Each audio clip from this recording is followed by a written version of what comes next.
और यहाँ के देश के प्रधानमंत्री हमारे दो बार हमारे लोकसभा में आए हैं। हमारा एयरपोर्ट का मैदान हो, मोतीपुर का चीनी मिल का मैदान हो, लेकिन जो उनका बयान रहा है उस बयान पर वो खरा नहीं उतरे हैं।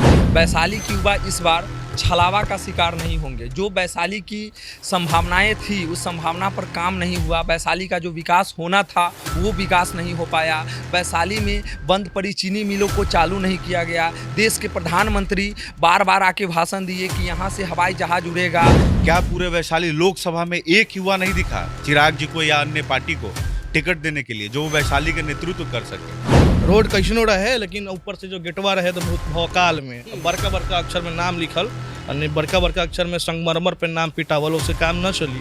ये बिहार है, इनकी दवा जवाब मिलेगा और मोदी जी से बैर नहीं और अवसरवादी को खैर नहीं। वैशाली लोकसभा को लेकर क्या मिजाज है इस बार आप लोग का? देखिए, वैशाली की युवा इस बार बहुत ज़्यादा जागरूक है और आपको बता दें वोटिंग के मामले में और चुनावी सक्रियता के मामले में वैशाली की युवा सबसे ज़्यादा बढ़ चढ़ के भाग ले रहे हैं। वैशाली की युवा इस बार छलावा का शिकार नहीं होंगे। जो वैशाली की संभावनाएं थी उस संभावना पर काम नहीं हुआ। वैशाली का जो विकास होना था वो विकास नहीं हो पाया। वैशाली में बंद पड़ी चीनी मिलों को चालू नहीं किया गया। देश के प्रधानमंत्री बार बार आके भाषण दिए कि यहाँ से हवाई जहाज उड़ेगा। इथेनॉल का फैक्ट्री खुला है, ये अच्छा पहल है, लेकिन उस फैक्ट्री वो चीनी मिल का ज़मीन था। वो हमारे आसपास के किसानों की कितनी ज़्यादा उससे संभावना थी। वहाँ पे जो ऊख उपजाया जाता था तो यहाँ का मिठा, यहाँ का गुड़ पूरे विश्व स्तरीय पहुँचता था और उससे किसानों को रोजगार मिलता था। तो उससे फायदा सांसद जी के परिवार को और सांसद जी का परिवार नहीं, वो इथेनॉल का प्लांट को आप देखिए ना, हमारे स्थानीय युवाओं को कितने उसमें रोजगार दिया। बाहर की कंपनी को लाया गया है। इंपोर्ट भी बाहर का कंपनी कर रहा है, एक्सपोर्ट भी बाहर का कंपनी कर रहा है। यहाँ तक कि मैनेजर तक को भी और लेबर को भी हमारे यहाँ का नहीं लिया जा रहा है। कुछ ऐसे जो हैं जो जिनका उसके आगे पीछे रहते हैं वैसे सफ़ेद पोष नेताओं को, उन्हीं को उसमें संभावना मतलब मिल रहा है, बाकी और लोगों को नहीं दिया जा रहा है। तो कहीं ना कहीं हमारा वैशाली, मुजफ्फरपुर, ये 5 जो हमारा विधानसभा है वहां पर कोई काम नहीं हुआ है। और यहाँ के देश के प्रधानमंत्री हमारे दो बार हमारे लोकसभा में आए हैं। हमारा एयरपोर्ट का मैदान हो, मोतीपुर का चीनी मिल का मैदान हो, लेकिन जो उनका बयान रहा है उस बयान पर वो खरा नहीं उतरे हैं। तो अब उम्मीद हम लोगों का टूट गया है। तो इसलिए हम लोग साफ साफ चाहते हैं कि जो भी हो, चाहे किसी भी दल का नेता हो, किसी गठबंधन का हो, जो वैशाली के मुद्दों के लिए, जो वैशाली की युवाओं का बात करेगा वही वैशाली पे राज करेगा। वैशाली की जो युवा है वो विकास के लिए, स्वास्थ्य का हो या शिक्षा का हो या पर्यटक का हो, इस बार मुद्दे पर हो, मुद्दों पर वोट हो और जाति पार्टी मजहब से ऊपर उठकर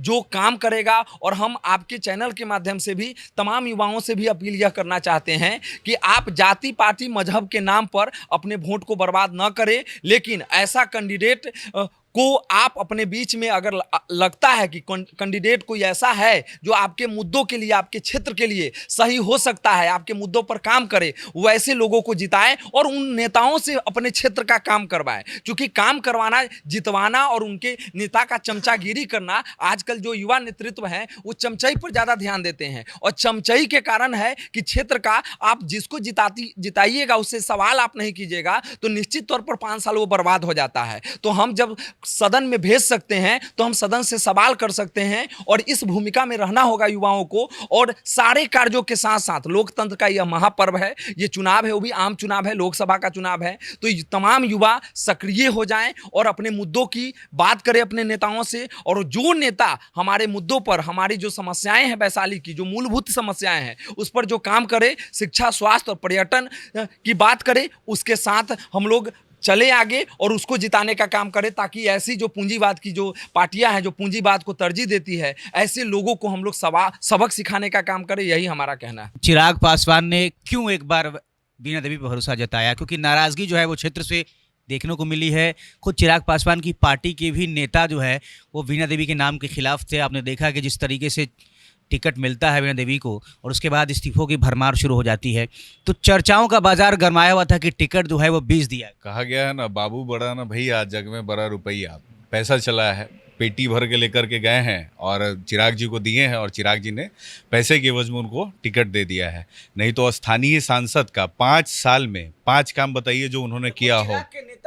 हाँ, स्थानीय, मैं वही बता रहा हूँ कि 5 साल में उनका 5 काम बताइए। बीना देवी जी का ऐसा कौन सा बड़ा संघर्ष था बीना देवी के पति का ऐसा कौन सा बड़ा संघर्ष था, ऐसा कौन सा बड़ा योगदान था एमएलसी रहते हुए, सांसद रहते हुए, विधायक रहते हुए, वो खुद बता दे। आप लोग खुद मीडिया के लोग हैं, उनसे सवाल पूछिए। और हम लोग जो यहाँ पे बैठे हैं, ये जो वैशाली के लिए चर्चा चल रही है, ये भी इसी मुद्दे के लिए है।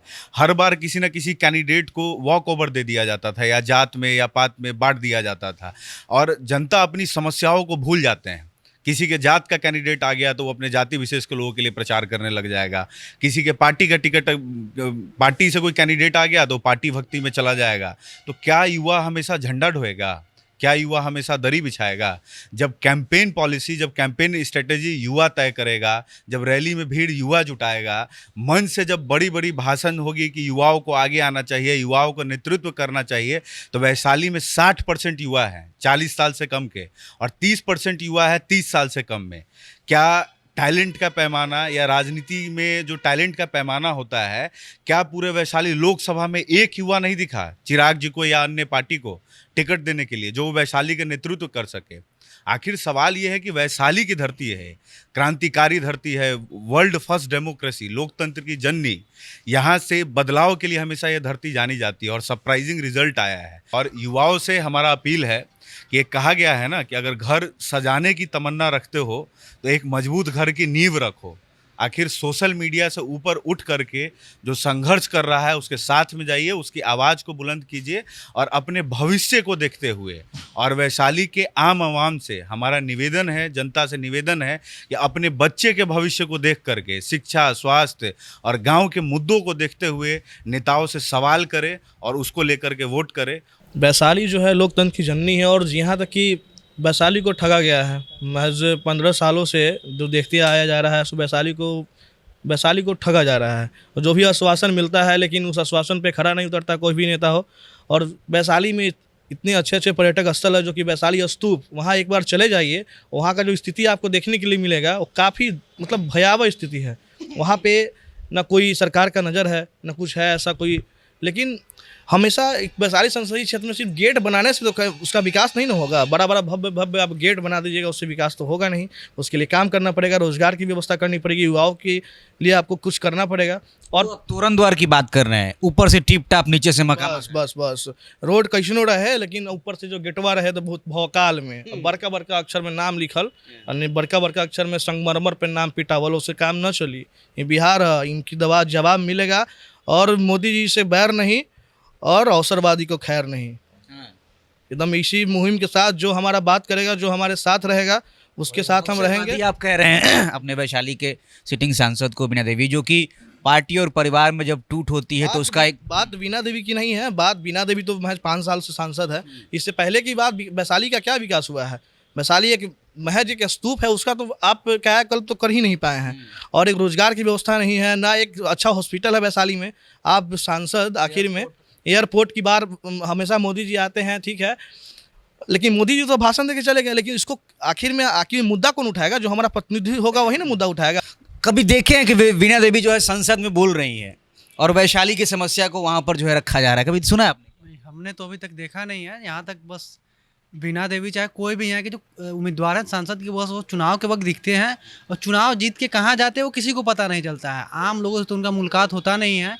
हमने अभी तक देखा है, अपने उम्र में तजुर्बा देखा है, अपने पिछले चुनाव और इस चुनाव में बस वैशाली को लूटा गया है। क्षणिक सुख के लिए लोग अपना वोट दे देते हैं किसी भी अनजान व्यक्ति को, चाहे जो भी पार्टी पॉलिटिक्स देते हैं, जात पॉलिटिक्स देते हैं, लेकिन वैशाली के अभी तक विकास नहीं हुए। और हम युवा हैं। आप युवा हैं, क्या मुद्दे हैं जो कि युवा आबादी सबसे ज़्यादा है? युवा देखिए, हम जैसे युवा को मुद्दा बस विकास होना चाहिए, शिक्षा में विकास होना चाहिए, स्वास्थ्य में विकास होना चाहिए। अभी बेसिक पहले था कि लोगों को जीने के लिए रोटी कपड़ा और मकान चाहिए था, लेकिन अब जीने के लिए रोटी कपड़ा मकान और शिक्षा और स्वास्थ्य सब चाहिए। वैशाली में कोई एक उचित मेडिकल है ही नहीं। अब मेडिकल कॉलेज की तो बात छोड़ दी है, बड़ा सा एक हॉस्पिटल भी नहीं है जहाँ सुविधा तक नहीं है, सरकारी स्तर पे नहीं है। जो भी निजी संस्था चल रही है उसमें हमारे सरकारी डॉक्टर नहीं आते हैं, लेकिन निजी संस्था पे ज़्यादा ध्यान दिया जाता है। लेकिन जो सरकारी संस्था है, पीएचसी हैं हमारे वैशाली में, कितने पीएचसी सही तरीके से सुचारू रूप से हैं, इसके बारे में कोई पूछने तक नहीं जाता है। तो इन सब मुद्दों पे हमारी बात, हम पे बस हमारा एक यही उद्देश्य है, जो हमारी बात करेगा वही वैशाली पे राज करेगा, जो विकास कोई राजपूत अगर यहाँ का सांसद अगर बन गया है ना, कोई राजपूत अगर इतने दिनों से सांसद थे, तो किसी राजपूत का मकान 1 तल्ला से 2 तल्ला उसके बदौलत नहीं हो गया है। और कोई भूमिहार बन जाएगा और हमारा मकान 1 तल्ला है तो कोई 2 तल्ला नहीं हो जाएगा। थोड़ा क्या है कि थोड़ा पेशेंस रहने दीजिए, क्योंकि 14 को हमारा कार्यक्रम है, वहाँ हम लोग तय करेंगे। और सांसद अभी वीणा देवी है, तो जाहिर सी बात है कि स्थानीय सांसद का विरोध होगा। और जहाँ तक बात मुन्ना शुक्ला जी की है, तो उनको चुनाव लड़ना था, 5 साल क्षेत्र में रहना चाहिए था, लेकिन किसी को हराने के लिए एक परसेप्शन क्रिएट होता है और एक धरा साथ में आता है। तो ये हम लोग डिसाइड करेंगे कि हम लोग किसके साथ जाएंगे, या जो भी रणनीति होगा उस रणनीति को हम लोग डिस्क्लोज करेंगे। आगामी 14 तारीख को हम लोग इस चीज़ को डिस्क्लोज करेंगे चौपाल में।